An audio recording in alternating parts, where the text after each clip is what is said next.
distinguished panelists, fellow Nigerians, ladies and gentlemen, it is a great honor and privilege for me to be invited here to speak on this subject of pulling Nigeria from the brink. I think it is an understatement, really, to say that Nigeria is in one of its most difficult moments. The genuine fears for their lives and property felt by many citizens across the country need to be assuaged, along with urgent steps to stop the attacks, relieve human misery, and rebuild collective trust and will to jointly confront and defeat the criminals that menace us all. This moment of peril is compounded by an avalanche of extreme rhetoric, ethnic profiling, and fake news that only ignite passion without comforting the afflicted nor offering a way out. Leaders and all responsible persons must show compassion to our compatriots that have been affected while calming nerves. Banditry is a national problem with victims from all parts of the country, and we should address it with a common resolve and not further delight the felons by letting them divide us. It is regrettable that banditry has been allowed to develop a nationwide footprint. In 2015, we in Kaduna State inherited a crime mix of mainly rural banditry, cattle rustling and kidnapping, along with the menace of urban gangs. In parts of the southern senatorial district of our state, communal clashes with ethno-religious complications have been the norm for over 3 decades. Many livestock holders and farmers had abandoned their farms, either because the bandits had stolen their assets or out of fear for their lives. We identified the Kamuku-Kuyambana forest range running from Niger State through Birnungwari in Kaduna State and across most of the northern states at the major bandit enclave. We initiated discussions with our neighboring states, and the governors developed a shared appreciation of the problem and decided to collaborate to try to resolve it. With remarkable unanimity, the Northwest states and Niger State jointly provided the funding of a military operation for which the federal government committed its assets. The military operations in the Birnungwari axis decimated the bandits and heralded a massive reduction in cattle rustling, but the relief proved sadly momentary. With the military operations not becoming continuous or simultaneous in all states, the bandits initially scattered, regrouped, and intensified kidnappings in rural communities, along highways and on the fringes of major population areas. Banditry is badly hurting our rural economy, driving farmers off the land, stealing their cattle, kidnapping them and their families for ransom, and often killing them. About a third of our 23 local governments are affected by these crimes. The locus of banditry in the last 15 months has been in the northern and central senatorial districts of our state. Bandits have also complicated the historical communal clashes that blighted lives in parts of southern Kaduna senatorial district in the latter half of the year 2020. Thanks to some courageous leadership at the grassroots, a community-based peace process in Zangon Kataf and Jama'a local government areas is helping to reduce communal tensions and incline the communities towards inclusively peaceful way of resolving differences. Ladies and gentlemen, I'm telling this story of our experience in Kaduna State to remind everyone of our people that our people, Nigerians, are victims of these criminals, and illustrate that we feel the pains of victims of other parts of the country. We've faced this problem since 2015. Some are just facing it for the first time. Our experience also teaches us a few things which should inform our collective responses. Number one, the Nigerian state has not jealously and consistently protected its prerogatives and status as Leviathan, the ultimate guarantor of security, the protector of rights, and the promoter of the rule of law. That is why its power is being challenged and in a frighteningly sustained manner by a phalanx of armed non-state actors. Lesson 2. Our national level security response to these challenges has been uncoordinated and ineffective in wiping out the threats. None of the military services nor other security agencies have been suitably expanded in numbers and equipment for over a decade since the insurgency in the Northeast pushed things to a new law. This country does not have enough soldiers, uniformed police, or secret police to project state power across its vast swaths, particularly the forests.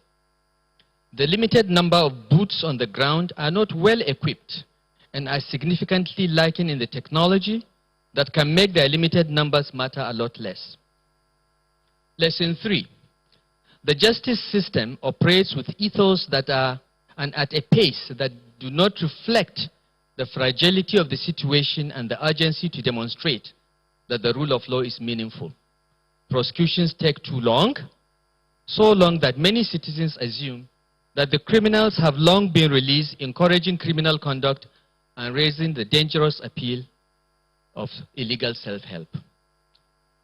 The fourth lesson we learned, particularly at the subnational levels, is that the states and local governments have limited hard power, but considerable options and scope for the exercise of soft power, which require for its effectiveness the looming shadow of credible coercive power. By this I mean, unless people understand that there is a strong federal government with enforcement behind this soft power, the soft power will not be exercised with success. Lesson number 5 is that the notions of a common humanity, not to talk of a common citizenship, are not as widely or deeply shared as it would appear. Identity politics holds sway. This reflects the absence of an elite consensus about who we are and how we should live together.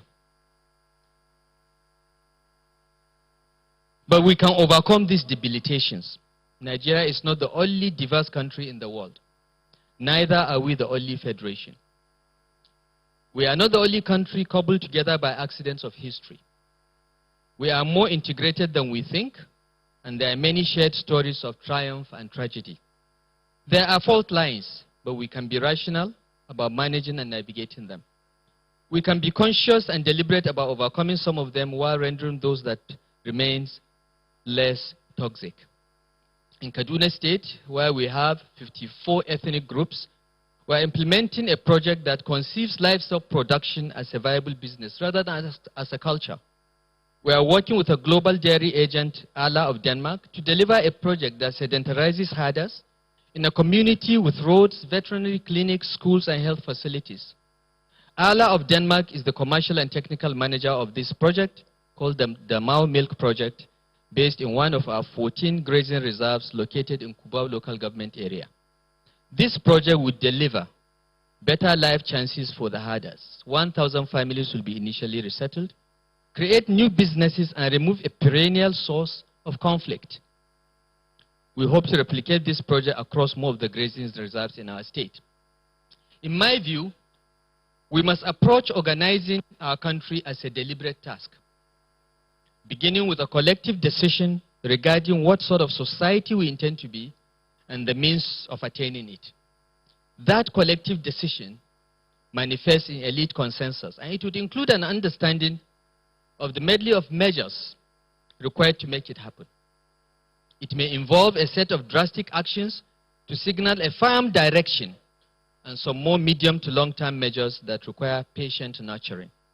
Based on elite consensus managed under the leadership of Deng Xiaoping, China went in 40 years from poverty to near first world status, lifting hundreds of millions out of poverty and making the country the second largest economy in the world. Nigeria does not have to remain mired in identity bind. Rather than leaving its people moored to the past, we can create a shared vision of a new future.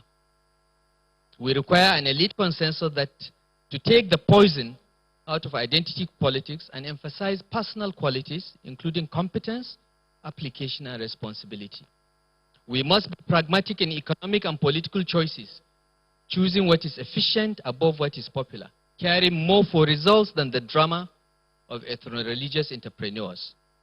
Elite consensus must include agreement on at least 4 things, and I'll list them very quickly. 1, commitment to the rule of law and quick dispensation of justice. Number 2, common citizenship and respect for residency rights. Number 3, meritocracy and equal opportunity for all. Number 4, prioritization of human development. Number 5, respect for diversity and protecting of citizenship rights guaranteed by the Constitution. And finally, the immediate devolution of powers to return the nation to the true federation of our founding fathers. The APC Committee on True Federalism proposed significant devolution of powers between the national government and the 36 states. We recommended that about 10 items be transferred from the exclusive to the concurrent list and therefore fall under the control of both the states and the federal government. I will dwell on 3 of the issues that I believe are critical to the immediate needs of the country to pull back from the brink. The first is the imperative for federal, state, and community policing. We do not have enough police. One centralized police for the country just has not worked.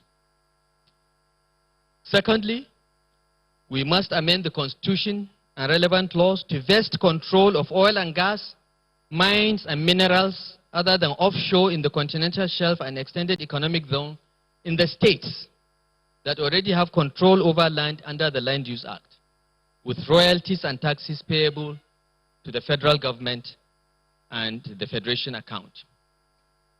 And number 3, we must rectify the anomaly of a federation that has a more or less unitary judiciary.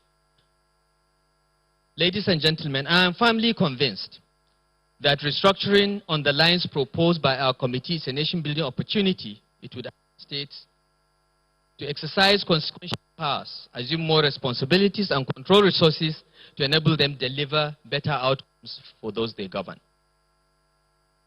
Let me conclude by saying that in addition to and in line with the foregoing points, I will recommend the following immediate decisions and actions by the federal and state governments with the support of our civil society and all well-meaning Nigerians. I have 6 or 7 recommendations. The first recommendation is to implement the 3 key devolution proposals that I mentioned above. Give us state police now. Vest all minerals in the states now. And decentralize our judiciary now, not later. Number 2, let us be emphatic collectively about the right of every citizen to security, freedom of movement, and rights of residence, and that the choice of livelihood must conform to the laws of the land. Number 3, we must identify, focus, and deal decisively with all state and non-state actors engaged in conduct that amounts to challenging the supremacy of the Nigerian state and our constitution without ethnic profiling or discriminatory treatment. Number 4, we should provide immediate and enhanced funding to acquire advanced equipment, armament, and ordnance for the armed forces, police, security agencies, and paramilitary agencies by drawing down from the pool of various rainy day federation funds like the excess crude account, natural resource account, stabilization account, and so on, so that our security services will have the material to face the criminals that menace us. Number 5, implement the National Livestock Transformation Plan already produced 4 years ago to enable accelerated investment in modern animal husbandry, incorporating this rapid sedentarization of herders in non-locations. Number 6, the aggressive reduction of the cost of governance at federal, state, and local government levels through merger of ministries, departments, and agencies with similar mandates and functions, and a nationwide freeze on creation of any new administrative, regulatory, or executive bodies for the foreseeable future. We simply cannot afford it anymore. And number 7, we need to forge a national consensus now, not later, to collect more taxes at both federal and state levels for the governments to be viable. This means also we must stop pretending that the regulated rates of lending, interest rates, exchange rates, prices of petrol and electricity, as well as the salaries in the public sector are realistic, sustainable, and will lead us to the promised land. These are decisions for here and now. As leaders, our obligation is to turn Nigeria's moment of peril into a breakthrough moment. A time to stand together and drag the Nigerian state to modernity, imbued with a capacity to exercise robust control of security that is uncompromising in its prerogatives and has an ability to protect rights, lives, and livelihoods. Let us make a rational decision as a people that would be defined by what we achieve in common. I thank you for the opportunity, and God bless you all.